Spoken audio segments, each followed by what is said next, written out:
Hi, ಎಲ್ಲರಿಗೂ ನಮಸ್ಕಾರ. ವೀಣಾಲಕ್ಷಿತ್ YouTube ಚಾನೆಲ್ಗೆ ನಿಮ್ಮೆಲ್ಲರಿಗೂ ಸ್ವಾಗತ. ಇವತ್ತಿನ ರೆಸಿಪಿ ಆಲೂ ಬೋಂಡ. ಬೇಕಾಗಿರೋ ಪದಾರ್ಥಗಳೇನು ಅಂತ ನೋಡೋಣ. 2 ಆಲೂಗಡ್ಡೆ ಈ ರೀತಿ ಸಿಪ್ಪೆ ತೆಗೆದು ಸಣ್ಣದಾಗಿ ಹೆಚ್ಚಿಟ್ಕೊಂಡಿದ್ದೀನಿ. ಒಂದು ಅರ್ಧ ಸ್ಪೂನ್ ಅಜ್ಕಾರದ ಪುಡಿ, 1/4 ಸ್ಪೂನ್ ಧನಿಯಾ ಪೌಡರ್, 1 ಚಿಟಿಕೆಯಷ್ಟು ಅರಿಶಿನ ಪುಡಿ, 2 ಈರುಳ್ಳಿ ಸಣ್ಣದಾಗಿ ಹೆಚ್ಚಿಟ್ಕೊಂಡಿರೋದು, ಒಂದು ಸ್ವಲ್ಪ ಕೊತ್ತಂಬರಿ ಸೊಪ್ಪು ಮತ್ತು ಕರಿಬೇವನ್ನ ಸಣ್ಣದಾಗಿ ಹೆಚ್ಚಿಟ್ಕೊಂಡಿದ್ದೀನಿ, ಒಂದು 1/4 ಸ್ಪೂನ್ ಅಜ್ಕಾರದ ಪುಡಿ, ಜೀರಿಗೆ, 1 ಬೌಲಷ್ಟು ಕಡಲೆ ಹಿಟ್ಟು, ಫ್ರೈ ಮಾಡೋಕ್ಕೆ ಎಣ್ಣೆ, ಉಪ್ಪು. ಇಷ್ಟು ಬೇಕಾಗಿರೋ ಪದಾರ್ಥಗಳು. ಮೊದಲಿಗೆ ಒಂದು ಕುಕ್ಕರಲ್ಲಿ ಕಟ್ ಮಾಡಿರೋ ಆಲೂಗಡ್ಡೆ, ಉಪ್ಪು ಮತ್ತು ನೀರನ್ನು ಹಾಕಿ ಮುಚ್ಚಳ ಮುಚ್ಚಿ 2 ವಿಷಲ್ ಕೂಗಿಸ್ಕೊಂಡಿದ್ದೀನಿ. ಬ್ಯಾಟರ್ ಮಾಡ್ಕೊಳ್ಳೋಕ್ಕೆ ಕಡಲೆ ಹಿಟ್ಟು, ಅಚ್ಕಾರದ ಪುಡಿ, ಧನಿಯಾ ಪುಡಿ, ಅರಿಶಿನ ಪುಡಿ ಮತ್ತು ಸಣ್ಣದಾಗಿ ಕಟ್ ಮಾಡಿ ಇಟ್ಕೊಂಡಿರೋ ಕರಿಬೇವನ್ನು ಹಾಕಿ ಚೆನ್ನಾಗಿ ಮಿಕ್ಸ್ ಮಾಡ್ಕೋಬೇಕು. ರುಚಿಗೆ ಬೇಕಾದಷ್ಟು ಉಪ್ಪು ಹಾಕಿ ಈ ರೀತಿ ಚೆನ್ನಾಗಿ ಮಿಕ್ಸ್ ಮಾಡ್ಕೋಬೇಕು.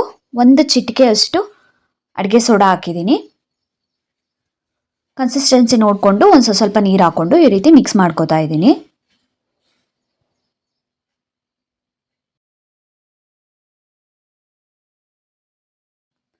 ಕುಕ್ಕರ್ ಪೂರ್ತಿ ಏರ್ ಹೋದ್ಮೇಲೆ ಆಲೂಗಡ್ಡೆ ತೆಗೆದು ಈ ರೀತಿ ಸ್ಮ್ಯಾಶ್ ಮಾಡಿ ಇಟ್ಕೊಂಡಿದ್ದೀನಿ. ಆಲೂಗಡ್ಡೆನ ಒಂದು ಬಾಣಲಿಯಲ್ಲಿ ಸ್ವಲ್ಪ ಎಣ್ಣೆ ಹಾಕಿ, ಎಣ್ಣೆ ಕಾದ್ಮೇಲೆ ಸಾಸಿವೆ ಹಾಕ್ತಾ ಇದ್ದೀನಿ. ಸಾಸಿವೆ ಸಿಡಿದ್ಮೇಲೆ ಜೀರಿಗೆ ಹಾಕಿ, ಅದಾದಮೇಲೆ ಈರುಳ್ಳಿ ಹಾಕಿ ಈರುಳ್ಳಿನ ಫ್ರೈ ಮಾಡ್ಕೋಬೇಕು. ಈರುಳ್ಳಿ ಸ್ವಲ್ಪ ಫ್ರೈ ಆದಮೇಲೆ ಕರಿಬೇವು ಹಾಕಿ ಬಾಡಿಸ್ಕೊತಾ ಇದ್ದೀನಿ. ಅದಾದಮೇಲೆ ಅಚ್ಕಾರದ ಪುಡಿ ಸ್ವಲ್ಪ ಸೇರಿಸ್ಕೊಂಡು ಫ್ರೈ ಮಾಡ್ತಾ ಇದ್ದೀನಿ.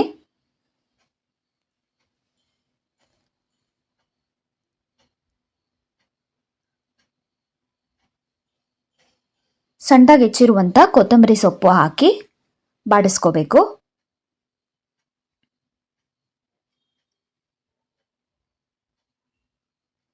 ಮ್ಯಾಶ್ ಮಾಡ್ಕೊಂಡಿರೋ ಆಲೂಗಡ್ಡೆ ಹಾಕಿ ಮಿಕ್ಸ್ ಮಾಡ್ಕೋತಾ ಇದ್ದೀನಿ. ಒಂದು ಸ್ವಲ್ಪ ಉಪ್ಪು ಸೇರಿಸ್ಕೊಂಡಿದ್ದೀನಿ. ಉಪ್ಪು ಕಡಿಮೆ ಆಗಿತ್ತು ಉಪ್ಪು, ಸೊ ಹಾಗಾಗಿ ಉಪ್ಪನ್ನು ಸ್ವಲ್ಪ ಸೇರಿಸ್ಕೊಂಡು ಆಲೂಗಡ್ಡೆ ಬೇಯಿಸಿರೋ ನೀರನ್ನೇ ಒಂದು ಸ್ವಲ್ಪ ಹಾಕ್ಕೊಂಡು ಚೆನ್ನಾಗಿ ರೀತಿ ಮಿಕ್ಸ್ ಮಾಡ್ಕೋಬೇಕು. ಅದಾದಮೇಲೆ ಒಂದು ಪ್ಲೇಟಲ್ಲಿ ಒಂದು ಸ್ವಲ್ಪ ನೀರು ಅಥವಾ ಎಣ್ಣೆ ಸವರಿ ಈ ಥರ ಸಣ್ಣ ಸಣ್ಣ ಉಂಡೆಗಳಾಗಿ ಪಲ್ಯನ ಉಂಡೆ ಮಾಡಿ ಇಟ್ಕೋತಾ ಇದ್ದೀನಿ. ಕೈಗೆ ನೀರು ಸವರ್ಕೊಳ್ಳೋದ್ರಿಂದ ಕೈಗೆ ಅಂಟ್ಕೊಳ್ಳಲ್ಲ. ನೀರು ಅಥವಾ ಎಣ್ಣೆ ಏನಾದರೂ ಯೂಸ್ ಮಾಡ್ಬೋದು. ಈ ರೀತಿ ಸಣ್ಣ ಸಣ್ಣ ಉಂಡೆಗಳಾಗಿ ನಿಮ್ಗೆ ಯಾವ ಸೈಜ್ ಬೇಕೋ ಆ ಸೈಜ್ ಉಂಡೆಗಳನ್ನ ಮಾಡಿಟ್ಕೊಂಡಿದ್ದೀನಿ. ಎಣ್ಣೆ ಕಾಯಕ್ಕಿಟ್ಟು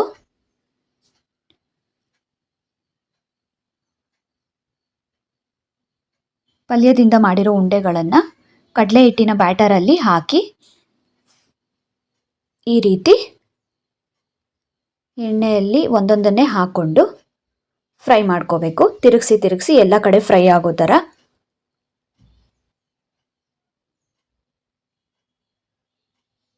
ಮೀಡಿಯಂ ಫ್ಲೇಮಲ್ಲಿ ಇಟ್ಕೊಂಡು ಫ್ರೈ ಮಾಡ್ಕೋಬೇಕು.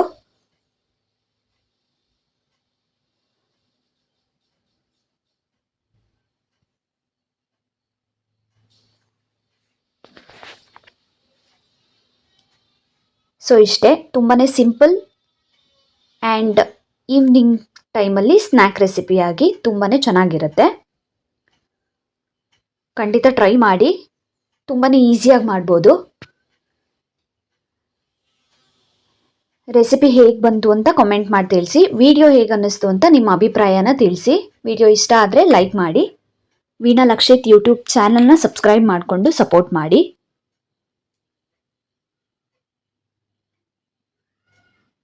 Thank you so much for watching. Thank you.